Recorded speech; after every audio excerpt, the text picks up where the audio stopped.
Bueno, hoy tenemos al licenciado Julio Rivera Clavería con nosotros para el análisis del tema de la tarde. Las acciones contra el coyotaje, y es que las fuerzas de seguridad han reiterado el compromiso, ¿no?, de mantener estas acciones en combate en contra del coyotaje y del crimen organizado en relación a las capturas que se llevaron a cabo en varios departamentos del país para desarticular a la banda denominada Alfa 7. Julio Rivera Clavería con nosotros. Buenas tardes, licenciado Rivera Clavería. ¿Cómo ve estas acciones en contra del coyotaje que se han llevado a cabo? Buenas tardes, André. Buenas tardes a todos los amigos de TN23. Vea, la realidad es que es sumamente importante que se inicie toda una serie de operativos para ir desarticulando estas estructuras criminales que se dedican al coyotaje, porque el grave problema con el coyotaje es que se ha convertido en un problema serio para diversos países, no solo por el hecho criminal en sí, sino por algo que es sumamente importante y que uno no debe perder de vista. Es que dejan abandonadas a las personas a su suerte en lugares inhóspitos en los cuales fallecen, y en otros casos los entregan a carteles de crimen organizado en otros países que las dedican para ser sexoservidoras, para pornografía infantil, para esclavitud en el trabajo o para venta de órganos. Es una verdadera tragedia la que tiene que pasar muchísimos migrantes de diversas partes del mundo, no solo de Guatemala.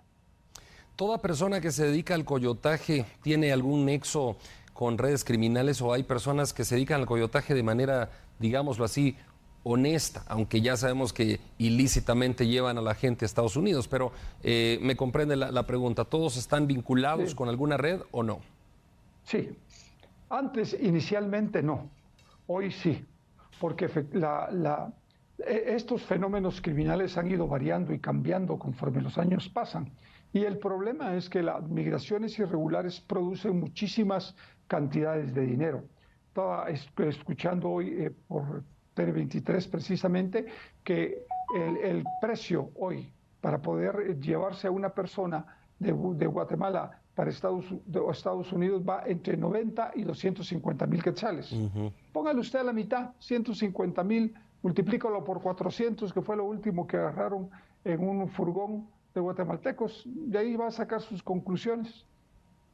Qué cosas, qué difícil la situación, y en este caso estamos hablando de leyes también, ¿no? Y hay una ley que data desde el año 98, según estaba, pues obviamente aprobada ya por el Congreso de la República. 95-98 es la ley, pero en el 2022, el decreto 5-2022 se ha publicado también y contiene más modificaciones. Hablemos un poquito de los castigos. Las penas podrían aumentar en el caso de los migrantes si son menores de edad los que llevan, obviamente muchas más es la pena, ¿no? ¿A qué penas se enfrentan estos traficantes de personas?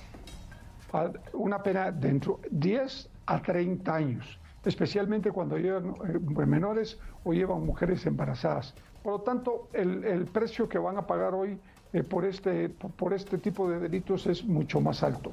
Y yo creo que hay que hacer un esfuerzo muy grande para irlo conteniendo, porque al final, independientemente que yo pueda estar de acuerdo, porque es un derecho humano la migración, debe hacerse de manera legal, porque al hacerla de manera irregular o ilegal, el precio que pagan es muy alto, es decir, la muerte en muchos de los casos. Y óigame esto, André, muchas veces regresan retornados a Guatemala porque son capturados en Estados Unidos y pierden propiedades, pierden bienes, se quedan en la absoluta calle. Por eso es que es muy importante que cuando se sepa del funcionamiento de coyotes, los guatemaltecos pongan su denuncia y que las autoridades estén controlando y monitoreando las redes sociales constantemente, radios comunitarias, porque es donde más se escucha los servicios de estos coyotes. Ahora, licenciado Rivera Clavería, ¿cómo hacer en una cultura como la de Guatemala? Porque, digamos, a ver, para que haya un coyote tiene que haber personas que necesiten de sus servicios, ¿no es cierto? Entonces, ¿cómo hacemos para una cultura como la de Guatemala? Hace unas semanas estábamos platicando con Carlos Barrios, corresponsal de San Marcos, y decía Carlos que en algunas de las comunidades el sueño de los niños, el ideal de un niño es, cuando crezca me quiero ir a los Estados Unidos. O sea, ese es el ideal, ¿no? Uno le pregunta a los niños, ¿qué quieres hacer cuando seas mayor? Bueno, quiero vivir en los Estados Unidos. Entonces, realmente es una cultura que está forjada ya y está fuerte, ¿no? Entonces, ¿cómo hacer para eso? Porque no solamente los coyotes tienen, digamos, la culpa, sino que la gente está buscándolos y buscando la manera de llegar a Estados Unidos. ¿Cómo ve eso? Esto no es parte única y exclusivamente del departamento de San Marcos, André. Sí. Esto sucede en todo el país, en niños y en jóvenes. Todos, su sueño es poder emigrar a los Estados Unidos. ¿Pero por qué? Porque se dan cuenta también que el país no ofrece ninguna oportunidad ni condiciones para poderse desarrollar. Un país en el que usted no tiene acceso a un trabajo en el que se le paga dignamente, independientemente de que sea o no sea profesional, pues a lo único que puede optar es ver la posibilidad de irse. Aparte que hay factores que son bien determinantes. Uno, la reunificación familiar. Dos, la pobreza, la pobreza extrema, la violencia y la falta de oportunidades de trabajo. Y tres, ese deseo que desde chiquito traen y que creen que los Estados Unidos solucionan la problemática de su vida. Y en cierta manera sí es cierto. Es verídico porque tienen acceso a trabajo y a oportunidades que aquí no hay. En mi ilusoria manera de pensar, digámoslo así, licenciado Rivera Clavería, podríamos como Guatemala, como país, llegar a tocar la puerta de Estados Unidos, obviamente por los parámetros y la línea correspondiente, ¿no? Para que venga a invertir a Guatemala, que traiga empresas, que traiga inversión y desarrollo, para que haya fuentes de empleo. ¿Se podría hacer tal cosa o nosotros tenemos la capacidad de hacerlo solos sin pedir ayuda? No. No estamos en capacidad de hacerlo solos, ya está demostrado. Creo que tiene que ser todo un esfuerzo coordinado, especialmente con el gran empresariado del país y el fortalecimiento de la micro, pequeña y mediana empresa. Y en el área internacional tenemos que dar condiciones para que ellos se puedan asentar en Guatemala. Primero, que efectivamente su inversión va a ser retornable con ganancias. Ningún extranjero va a venir a invertir a un país si no tiene ganancias. Pero para eso necesitamos que se cumpla con el Estado de Derecho. Segundo, que se pare la conflictividad social. Eso, no más bloqueos, no más tomas de fincas, no más tomas de empresas, etcétera, porque si no, al revés, la fuga de capitales y la fuga de empresas a otros países que ofrecen la tranquilidad para poder trabajar cada vez es mayor. Y por último, la capacitación y la calificación de la mano de obra de la cual adolece el país.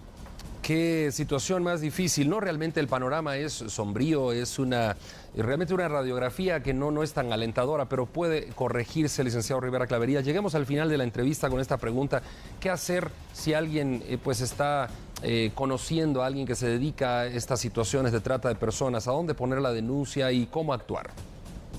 Pues mire, cuando uno tiene conocimiento que una persona se dedica al tráfico de migrantes y trata de personas, como usted muy bien lo acaba de plantear, creo que lo primero que hay que hacer es poner una denuncia en el Ministerio Público. Hay teléfonos en donde se puede hacer de manera anónima o a la Policía Nacional Civil. ¿Por qué? Porque efectivamente todo el mundo cree que de manera inmediata se va a ir a capturar a una persona. No es cierto.